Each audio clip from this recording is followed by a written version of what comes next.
auto prichádza, nevyzerá, že by bolo nejaké havarované.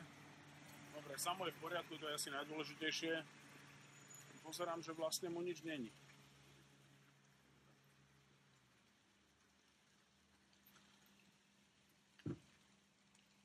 No samo, čau, si v pohode? Som v pohode. Čau. No poď pozrieť teda, čo Jak sa to stalo. bolo? Lebo vyzerá, že je OK to auto. Som sa Vyzerá, zlakol, že to je bude OK. zdevastované nejak. Trocha ohnuté pleky. Aj. Dvere sa nedajú otvoriť. Aj.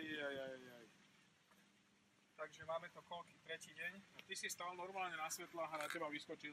Ja som stal na červené a za mňou stal tiež taký pán postarší a že bol unavený a sa mu šmykla noha, jak mal zaradenú jednotku a sa mu šmykla noha zo spojky a vlastne vyskočil na mňa a predným nárazníkom zostal tak, že ja som mu vlastne mal zaháknúť na tej guli, hej. Čiže zostal vo Takže vzduchu som ho visieť. mohol ťahať jak vlečku. A toto fakt nejde otvoriť? Nejde to. Šopa. To není dobré, lebo tam sme mali dávať rôzne veci na kampaň. Čo spravíme? To budeme musieť dať asi do Fordu vyklepať. Dáme to vyklepať a malo by to byť v pohode. Ja vidím, že to je vychylené, tie dvere. Sú, hej. Myslím, že tu hore to je... No dobre.